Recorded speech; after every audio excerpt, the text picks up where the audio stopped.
आज हम बनाएंगे करी पत्ते की चटनी। करी पत्ता जो कि मैंने धो लिया है, सुखा लिया है और अब इसकी हम चटनी बनाएंगे।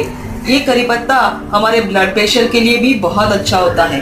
पहले हमने गैस को ऑन कर लिया है, कढ़ाई को गर्म होने देते हैं और फिर एक कटोरी भरकर करी पत्ता को हम सूखा ही भून लेंगे।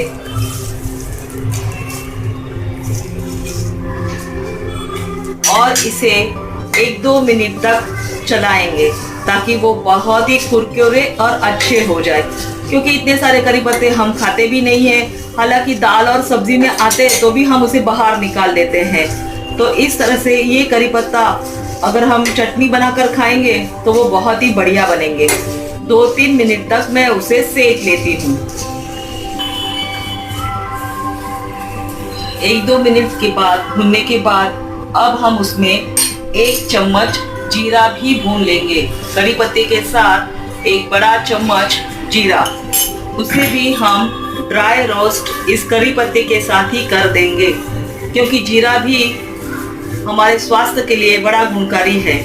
1-2 मिनट तक हम उसे भूनते रहेंगे। थोड़ा सा करी पत्ते का कलर चेंज हो जाए तब तक उसे हल्का हल्का भून लेंगे ताकि जीरा भी अच्छी तरह से रोस्ट हो जाए।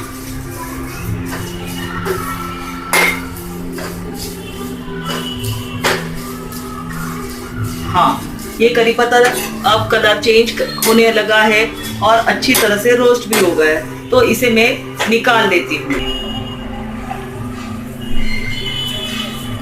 इस तरह से कड़ी पत्ते को हमने भून लिया है जीरे के साथ। आप चाहें तो 2-3 बूंदे तेल की भी डाल सकते हैं। इस तरह से ये पूरी तरह से शाइन होकर ऐसे मुड़ जाएंगे, जो बहुत अच्छी तरह से हो जाएंगे। है अब हम जितना हमने 1 कटोरी करी पत्ता लिया था वह उतना ही भरकर 1 कटोरी हम चने लेंगे। चने जो सिंगदाना चने वाले के पास मिल जाते हैं, चिकपी कहा जाता है, जिससे ये चने प्रोटीन से बहुत ही भरपूर होते हैं। तो 1 कटोरी चने अब हम उसमें डाल देंगे और साथ ही साथ 1 चम्मच लाल मिर्च पाउडर डाल देंगे। आप जितना तीखा पसंद करते हैं आप उस हिसाब से उस मात्रा को कम ज्यादा कर सकते हैं। और नमक थोड़ा सा स्वाद अनुसार। और उसके साथ हम चनों को भी भून लेंगे 2 मिनट तक। वैसे तो भुने हुए ही चने होते हैं, और सारे मसाले भी उसमें मिल जाए और एक उस बहुत ही कुरकुरी ऐसे बढ़िया हो जाएंगे ऐसे ये चने। इस तरह से हमारे चने भी लाल मिर्च पाउडर और नमक के साथ बहुत ही क्रिस्पी बन गए। और जो हमने पहले करी पत्ते को भुना था अब हम उसे भी मिक्स कर लेंगे, जिसमें जीरा भी था।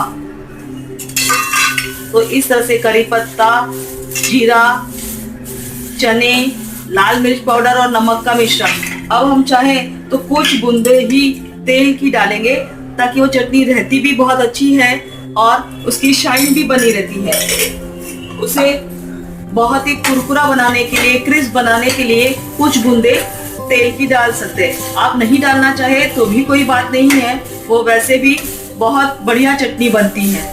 अब इन सारे मिश्रण को हम एक प्लेट में निकाल लेंगे और उसे ठंडा भी कर लेंगे। बाद में उसे मिक्सर में पीस लेंगे। करी पत्ता और चने का मिश्रण अब ठंडा हो गया है, तो मैंने इसे मिक्सर जार में थोड़ा थोड़ा करके पीसेंगे, सूखा ही पीसेंगे। अब इसे हम मिक्सर में पीस लेते हैं।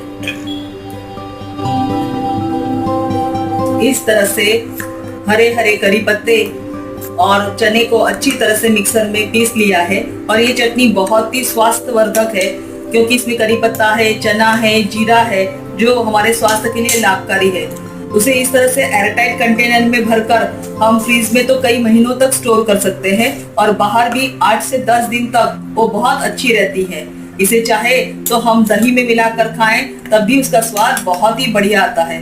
इस तरह से हम एयरटाइट कंटेनर में भरकर उसको तैयार कर रखें। तो ऐसी स्वस्थ करी पत्ते की चटनी को बनाइए, खाइए, खिलाइए, स्वस्थ रहिए, मस्त रहिए। आपका बहुत बहुत धन्यवाद। मेरी वीडियोस को देखने के लिए बहुत बहुत धन्यवाद। और हाँ, ऐसी कई सारी वीडियोस को देखने के लिए मेरे चैनल को सब्सक्राइब अवश्य कीजिए।